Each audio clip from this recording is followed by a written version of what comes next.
भारत के 95% JEE aspirants आज बस टाइम वेस्ट कर रहे हैं, परेशान हैं। सुबह उठकर तुम सोचते हो कि आज तो टाइम टेबल बनाऊंगा, एक एक सेकंड पूरा यूटिलाइज करूंगा, आज इतने चैप्टर्स हो जाएंगे, इतना रिवीजन हो जाएगा, ये वाले टेस्ट मिनिमम कर लूंगा, इतने सवाल कर लूंगा।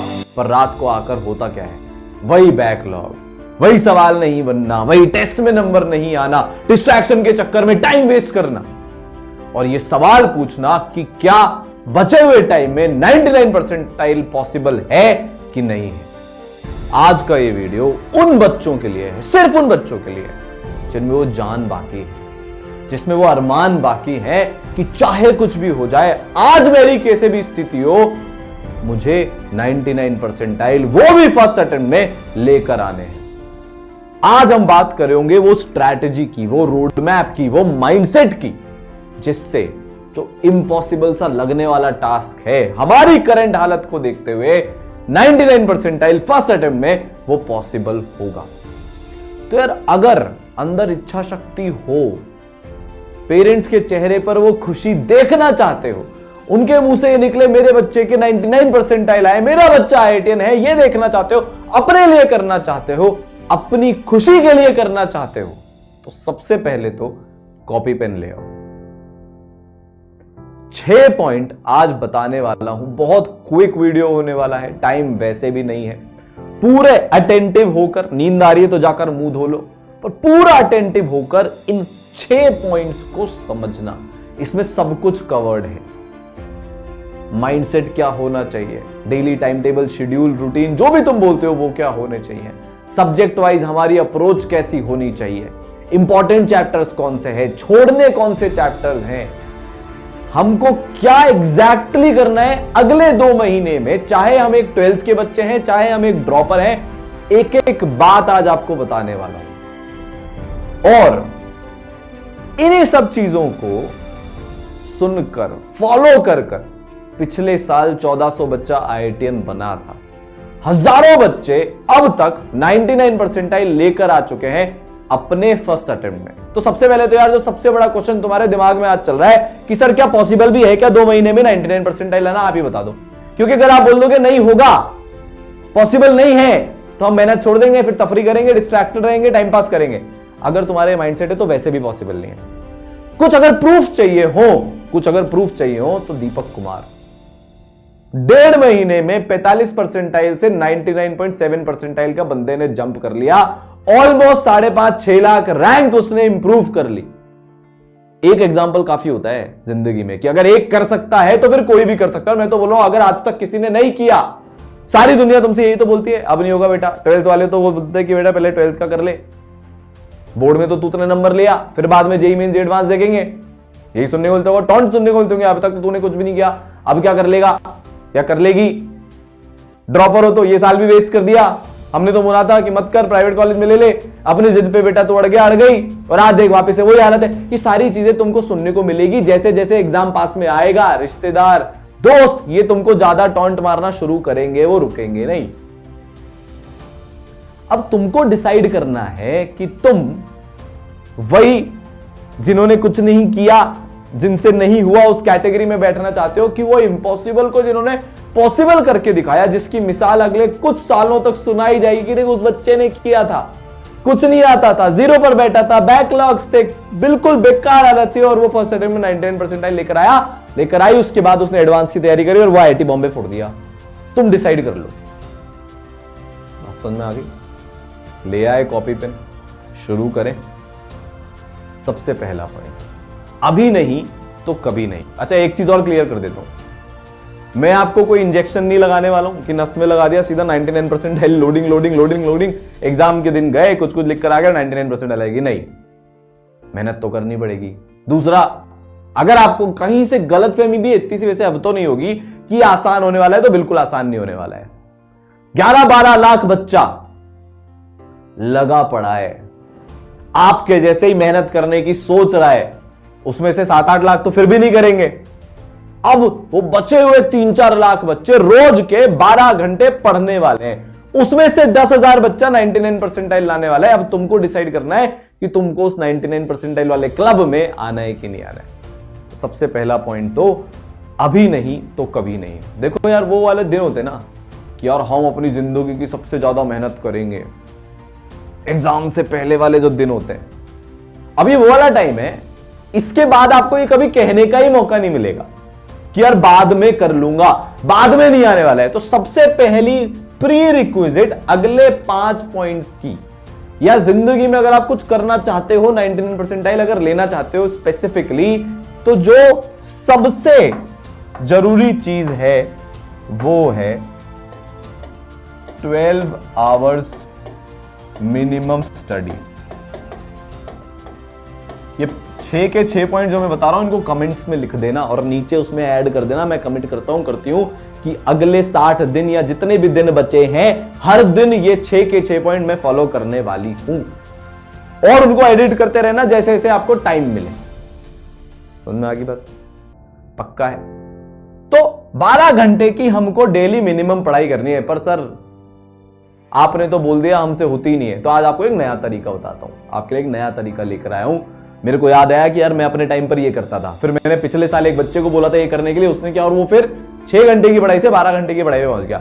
आप क्या करो, जो आपके सच्चे हितैषी हैं, जैसे आपकी मम्मी या पापा या भाई या बहन या एकदम कोई वैसा दोस्त जो एक्चुअली में चाहता हो आपकी जिंदगी में आपको अचीव करो, उसके सामने जाकर बड़ी बड़ी डींगे मार के आ जाओ कि देखना मैं आपसे रोज 12 घंटे पढ़ूंगा, जिससे आपको फर्क पड़ता हो कि यार ये बेइज्जती करेगा ना ये वाला व्यक्ति, तो मेरे दिल को चुभेगा। जैसे मेरे को मम्मी से ऐसा लगता था, यार मम्मी को बोल दिया मैंने एक दिन कि अब देखना मैं रोज 10 घंटे पढ़ूंगा, या अभी मैं बोल देता हूँ यार मैं 30 डेज का रनिंग का चैलेंज ले रहा हूं। अब होता क्या है, मैं सुबह उठा तो मम्मी ने देखा मैं गार्डन नहीं गया भागने, तो फटाफट से बोल देते हैं क्या हुआ तेरे 30 डेज चैलेंज का, तब तो तू बड़ी बड़ी बातें कर रहा था। अपने आप अंदर से हो जाता है यार मम्मी के सामने बेइज्जती नहीं करवानी है, तो चला जाता हूं गार्डन। पिछले साल एक बच्चा था, उसको भी यही बोला था, उसने अपनी बहन को बोल दिया, अब बहन और उसमें बड़ा कंपटीशन, तो जैसे ही उसने पढ़ना बंद किया, बहन ने बोला आज तो तू बड़ा टाइम पास कर रहा है, बड़े मैच देखे जा रहे हैं, आज तो बड़ा घूमा जा रहा है दोस्तों के साथ। उसको याद आ जाता था भाई साहब 10 घंटे का वादा किया है, तोड़ना नहीं है। तो वादा कर लो किसी भी एक से कि 12 घंटे की रोज पढ़ाई करूंगा, बड़ी बड़ी बातें करेगा उनके सामने, फिर वो तुमको 2 महीने तक लगातार टॉन्ट मारते रहेंगे, तुम रास्ते पर चलते रहोगे, अगर तुमसे खुद से वो डिसिप्लिन नहीं आ पा रहा है तो ये पॉइंट समझ में आ गया। इसके बिना तो पॉसिबल ही नहीं है। तुम लिखवा कर ले लो आज मुझसे, क्योंकि जो लाने वाले हैं वो कर रहे हैं, जो लाने वाले हैं उनमें से काफी सारों का तो सिलेबस भी खत्म हो गया है। तुमको उनसे भी आगे बढ़ना है या उनके बराबर तक जाना है तो उनसे ज्यादा करना पड़ेगा, क्योंकि तुमने पीछे वाले पास्ट में अभी तक कुछ नहीं किया। ठीक है, आज के बाद ये सवाल मत पूछना ना मेरे से ना किसी से कि होगा कि नहीं होगा, वरना तुम अगले महीने क्या सवाल पूछोगे, क्या 1 महीने में पॉसिबल है? एग्जाम की एक रात पहले भी पूछ लोगे, क्या एक रात अगले दिन सुबह पढ़कर 3 घंटे में पॉसिबल है क्या? तो इस सब से नहीं होता यार, इस सब की साइंस है। देखो आप जब ये सवाल पूछते हो ना कि होगा कि नहीं होगा, क्या पॉसिबल भी है क्या, हमें पहले बताओ, तो आपका दिमाग आपके साथ एक ट्रिक खेल रहा है, वो सिंपैथी अटेन करना चाहता है कि हाँ यार पॉसिबल तो है, अच्छा लगता है सुनकर, तो वो मेंटली सेटिस्फाई हो जाता है कि हाँ पॉसिबल तो है, चलो मैंने सवाल तो पूछा, मतलब मैं करना तो चाहता हूं, अरे पर मेहनत कहां गई उसमें से, सवाल तो पूछ लिया, अच्छा भी लग गया, सिंपैथी भी गेन हो गई, खुद के लिए अच्छा भी फील कर लिया कि मैं करना चाहता हूं, करना चाहती हूं, पर एक्चुअली में तो तुम नहीं करना चाहते। तो ये सवाल वगैरह पूछना आज से बंद कर दो। अब दूसरा पॉइंट क्या है हमारा? दूसरा point reality check of exam. देखो 2 बड़े एस्पेक्ट हैं जिसके बारे में आज हम बात करने वाले हैं। सबसे पहले तो एक चीज समझना, अगर तुमको 99 परसेंटाइल लेकर आनी है और मान लो सुपर टफ एग्जाम आ गया, तो 165 से 175 नंबर में तुम्हारी फर्स्ट अटेम्प्ट के अंदर 99 परसेंटाइल आ जाएगी 300 में से। अगर मान लो इजी वाली शिफ्ट तुम्हारी आ गई तो भी खींचकर 190 से 200 खींचकर बोल रहा हूं, वैसे तो इससे कम पर ही आती है, 190 से 200 के बीच में तुम्हारी 99 परसेंटाइल इंश्योर हो जाएगी। तो जो टारगेट है ना अपने को जो बनाना है, वो प्लीज आप कोई भी 250 के टारगेट मत बनाना। इतना ओवर अचीव करने के लिए जो आपके लिए पॉसिबल नहीं है, आप वो सारी चीजें करने के लिए जाओगे, अननेसेसरी का प्रेशर क्रिएट होगा। टारगेट कितने का बनाएंगे हम अपने लिए? हम अपने लिए टारगेट बनाएंगे कि 220 नंबर हमको लेकर आने हैं अगर इजी शिफ्ट आई तो। टफ शिफ्ट आ गई, वो पेपर देखते टाइम पता चल जाता है कि टफ है कि इजी है। अगर इतनी प्रिपरेशन हम करेंगे अभी से लेकर, हम इतनी मेहनत करने वाले हैं, तो हमको पता लग जाएगा। तो हमको 190 नंबर लेकर आने हैं। तो टफ शिफ्ट के हिसाब से 190 का टारगेट है, इजी शिफ्ट के हिसाब से 220 का टारगेट है। आपकी 99 परसेंटाइल इसमें इंश्योर हो जाएगी, पहली बात। दूसरी बात, अगर आप पेपर को देखोगे और इतने सालों से जो एनालिसिस कर रहे हैं, 7-8 साल का बहुत इन डेप्थ एनालिसिस करने के बाद आपको यह चीज बता रहा हूं कि अगर मैं स्ट्रॉन्ग, मतलब स्ट्रॉन्ग तो नहीं, इसको हम क्या बोलेंगे, अगर मैं इसको कैटेगराइज करूं इजी, मीडियम और टफ में, जेईई मेंस के पेपर में जो सवाल आते हैं, तो करीब करीब 60% सवाल इजी कैटेगरी के आते हैं, फिर 20 से 25% सवाल मीडियम कैटेगरी के आते हैं और 15 से 20% सवाल टफ कैटेगरी के आते हैं। तो हमें जो मेजरली अटैक करना है वो इजी और मीडियम वाले पे करना है। तो अगर आपका आज इतनी डेप्थ नहीं है काफी सारे चैप्टर्स में जी एडवांस लेवल की, तो भी डरने की जरूरत नहीं है। मैं आपको यह बात बता रहा हूं, अपने एग्जाम को अपने को पहचानना पड़ेगा। 300 में से 300 लेकर आऊंगा तो आपके 150 भी नहीं आएंगे, क्योंकि उतना टाइम ही नहीं बचा है। बहुत स्ट्रैटेजिकली हर दिन का प्रॉपर यूज जब हम उठाएंगे तब हम कुछ कर पाएंगे। तो इससे होगा क्या, क्योंकि हमारे दिमाग में मेंटल क्लैरिटी अब आ गई है, तो हम ये चीज समझ पाएंगे कि कुछ चैप्टर्स हमको छोड़ने भी पड़ सकते हैं, या सिर्फ उनके फॉर्मूले याद करके भी हम जा सकते हैं और हमें उसका कोई दुख नहीं होगा। क्योंकि हमें कितने नंबर लाने, 220, पर इसका उल्टा मतलब मत निकालना, 220 ही लाने। चलो कोई बात नहीं, कम मेहनत कर लेता हूं। अभी कितने आ रहे हैं, वही 80, 90, 100, 60, 70, 120, 130 पर ही अटके हो ना। तो जितनी मेहनत कर रहे हो उससे 120, 130 ही आएंगे, उससे ज्यादा नहीं आएंगे। तो मेहनत तो 12 घंटे वाली करनी पड़ेगी भैया। 220 नंबर लाने के लिए भी 12-14 घंटे डेली पढ़ना पड़ेगा। बात समझ में आ गई? तो अपना एग्जाम किस पैटर्न का है, किस टफनेस लेवल का है, ये अपने को पता होना चाहिए अगर हम कुछ उसमें करना चाहते हैं। तो ये हो गया हमारा दूसरा पॉइंट। तीसरा पॉइंट क्या है भाई, अब आते हैं हम सबसे इंपॉर्टेंट चैप्टर्स पर। आपके लिए लिस्ट प्रिपेयर करके लेकर आया हूं, इसका स्क्रीनशॉट आप ले लो इजीली। कुछ भी हो जाए ये सारे चैप्टर्स हमको करने हैं। अच्छा, कुछ चैप्टर्स ऐसे हैं जो बहुत बड़े हैं, हो सकता है उनमें इससे ज्यादा सवाल आते हों, पर अगर आप उनको अभी जीरो से स्टार्ट करने की सोच रहे हो तो वो मत करना। ये सारे वो चैप्टर्स हैं जो आप अगर अभी मान लो आपने इनमें, आप इसमें एकदम वीक हो, आपको कुछ भी नहीं आता, आप तो भी स्टार्ट करके 2 महीने में बहुत इजीली आराम से इनको कर सकते हो। इन सारे चैप्टर्स, ये जो 21 चैप्टर्स हैं, इनमें से मिलाकर 50% से ज्यादा पेपर बनने वाला है। पिछले इतने सालों से बन रहा है, तो एकदम से तो इस बार प्रेफरेंस चेंज हो जाएगी, इसकी पॉसिबिलिटी बहुत कम है। तो ये सारे चैप्टर्स फिजिक्स, मैथ्स और केमिस्ट्री के आपको यहां पर आने चाहिए। अब आने चाहिए का क्या मतलब होता है सर? इसकी थ्योरी बहुत एडवांस लेवल तक भी नहीं, तो भी उतनी थ्योरी कि आप हर एक फॉर्मूले को अच्छे से अप्लाई कर पाओ। मीडियम तक के, जो मीडियम कैटेगरी के सवाल आने वाले हैं, मीडियम लेवल के जो सवाल आने वाले हैं, हमको इन चैप्टर्स में उतनी क्लैरिटी होनी चाहिए। अब केमिस्ट्री में कुछ एक चीज और बता देता हूं, जैसे आपको बॉन्डिंग करने के लिए पीरियोडिक टेबल करना पड़ेगा, क्योंकि केमिस्ट्री इंटर रिलेटेड होती है, तो वो आपको थोड़ा सा इसके साथ एडिशनल चैप्टर्स और अटैच हो जाएंगे। बॉन्डिंग बिना पीरियोडिक टेबल के समझ में नहीं आएगी। जीओसी करोगे तब जाकर हाइड्रोकार्बन समझ में आएगा। उसके अलावा मोटा मोटा कोई भी एक ऐसा चैप्टर नहीं है जिसमें आपको पीछे की कोई चीज आनी पड़े। हाँ, सॉल्यूशंस करने के लिए थोड़ी बहुत कॉन्सेंट्रेशन टर्म्स हमको समझ में आनी चाहिए, पर अगर हमको उसका बेसिक फॉर्मूला भी आता है तो हम सॉल्यूशंस में नहीं अटकेंगे। मोलैलिटी का, मोलैरिटी का, बात समझ में आ गई? ये सारे चैप्टर्स हैं जो आपको एकदम अच्छे से करने हैं, ठीक है? थ्योरी करने के बाद पिछले 3 से 4 साल के पीवाईक्यूज आपको इन सब के करने हैं। आपके जो कोचिंग के मॉड्यूल्स हैं उसमें से आपको मिनिमम इन चैप्टर्स के जो जेईई मेंस लेवल के एक्सरसाइज है उसके 50% सवाल करने हैं। तो पीवाईक्यूज करने हैं कितने?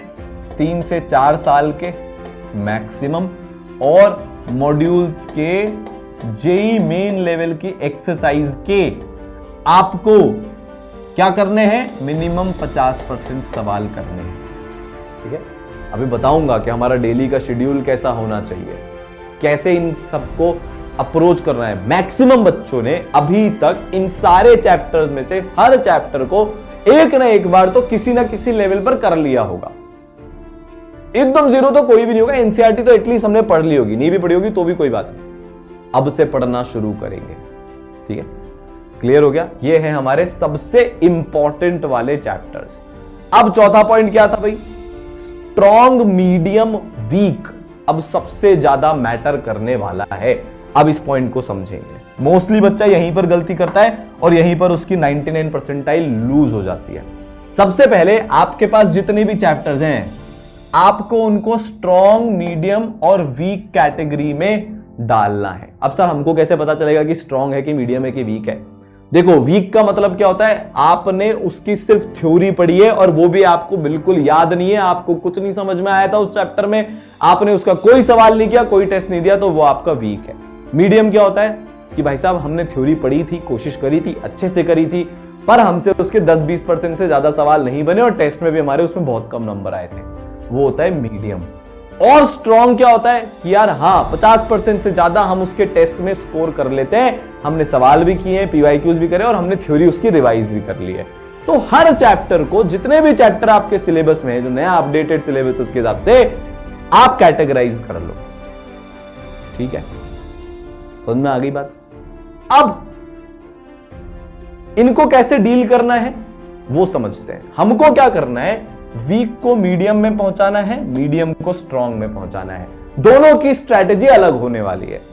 जो चैप्टर्स आपके वीक हैं उनकी आप कंप्लीट थ्योरी लेक्चर्स देखो, आप ई-सरल से देख लो या जो भी आपके पास सोर्सेज हैं, अभी टाइम है, आप कर सकते हो। कंप्लीट थ्योरी के लेक्चर्स आप देखो, और अगर इनमें से कोई वीक है, इन 21 चैप्टर में से कोई वीक है, तो उसके तो डेफिनेटली देख लेना। ठीक है, अब अगर आपके वीक चैप्टर्स में से मान लो जैसे पीएनसी हो गया, ठीक है, या फिर फ्लूइड मैकेनिक्स हो गया, ठीक है, या फिर रोटेशन हो गया, जो बहुत बड़े हैं, कॉम्प्लिकेटेड हैं, पीछे की चीजों से रिलेटेड हैं, आयनिक इक्विलिब्रियम जैसा चैप्टर हो गया, तो अभी के लिए फर्स्ट अटेम्प्ट के लिए आप उनको इग्नोर कर सकते हो। अगर हमारे पास आखिरी के 15 दिन में टाइम बचा, अगर सिचुएशन फेवरेबल रही कि हम उसके लिए टाइम निकाल सकते हैं, तो हम जो बेसिक उनके फॉर्मूलाज हैं वो याद करके चले जाएंगे। पर अभी के लिए उन चैप्टर्स को आप इग्नोर मोड में डाल दो। ठीक है, तो वीक को कैसे कवर करेंगे, कंप्लीट थ्योरी के लेक्चर्स पढ़ेंगे भैया। ठीक है, फिर उसके बाद मॉड्यूल्स के सवाल कर लेंगे। कितने? 50%। कौन से? जेई मेन लेवल के। पीवाईक्यूज कर लेंगे आखिरी के 3 साल के, मतलब 21, 22 और 23 के। तो यह आपका मीडियम में कन्वर्ट हो जाएगा। मीडियम को स्ट्रॉन्ग में कैसे डालेंगे? आप इनके रिवीजन लेक्चर्स देखोगे, ई-सरल के यूट्यूब चैनल पर सारे रिवीजन के लेक्चर्स हैं, प्लेलिस्ट बनी हुई है, आप देख सकते हो। ठीक है, या फिर अगर आपके नोट्स अच्छे हैं, आपको लग रहा है कि उसमें से हो जाएगा, कुछ कुछ चीजें आपको पता है जो आपकी कमजोर है, से उनके लेक्चर जाकर देख लेना, बाकी अपने नोट्स आप रेफर कर सकते हो। तो आप थ्योरी के लिए रिवीजन लेक्चर्स का यूज करने वाले हो। ठीक है, फिर उसके बाद सवाल पे हम आते हैं। तो आप 4 साल के पीवाईक्यूज इसमें करोगे और आप इसमें 25 से 50% मॉड्यूल्स के सवाल करोगे। कौन से सवाल? आपने मार्क कर रखे होंगे, मार्किंग करी होगी कहीं ना कहीं पर, यार ये सवाल अच्छा है, या वो सवाल जो आपसे पहली बार में नहीं बने थे, उन सबको इसमें देखना है। वो सवाल हमको नहीं छोड़ने, क्योंकि अगर पेपर में वो वाले सवाल आ गए जो आपसे पहली बार में नहीं बने थे और आपने मार्क कर रखे, तो पेपर में भी आपसे नहीं बनेंगे। अगर हमने यहीं पर निकाल कर रख लिया, यहीं पर हमने उन सवालों को जो हमसे नहीं बने थे, मतलब वो कॉन्सेप्ट जो हमारे वीक थे, उनको कंट्रोल में कर लिया, तो अगर पेपर में वो सवाल आ गया तो आप फटाफट से बनाकर आ जाओगे। तो ये हो गया मीडियम को स्ट्रॉन्ग में कन्वर्ट करने का तरीका। जब आप थ्योरी कर लो, सवाल कर लो, तो इन दोनों केसेस में आपको जेई मेंस के टॉपिक वाइज टेस्ट देने हैं। बिना टेस्ट के कुछ नहीं पता चलता। जो वीक थे अगर वो मीडियम हो गए तो आप 40-50% उसमें स्कोर कर लोगे। जो मीडियम थे वो स्ट्रांग हो गए तो आप 60-70% उसमें स्कोर कर लोगे। तब जाकर एक्चुअली में अपने आप को विश्वास दिलाना कि हां, हमारा जो स्ट्रांग है वो स्ट्रांग है, जो मीडियम है वो स्ट्रांग बन गया, और जो वीक था वो मीडियम हो गया। क्लियर है? पक्का?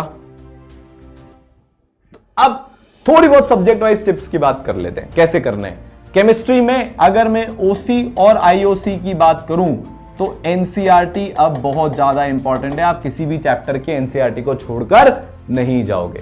पीसी की अगर हम बात करें तो सिर्फ एक चीज, प्रैक्टिस। जितने सवाल प्रैक्टिस कर सकते हो उतने सवाल प्रैक्टिस कर लेना, प्रोवाइडेड सबसे पहले जो जो चैप्टर करते जाओ, जो जो चैप्टर आपकी चेकलिस्ट में पूरा होता जाए, उसके फॉर्मूले कंठस्थ होने चाहिए एकदम। मैं आपको रात को 2 बजे उठाकर पूछ लूं भैया इसका फॉर्मूला बता दे, दिमाग से दिल से आवाज निकलनी चाहिए, उस लेवल का फॉर्मूला हमको याद होना चाहिए। मैक्सिमम सवाल किस पे आते हैं? फॉर्मूला बेस्ड आते हैं। आपकी 99 परसेंटाइल तो इंश्योर हो जाएगी अगर एक एक फॉर्मूला आपको अप्लाई करना आता है तो।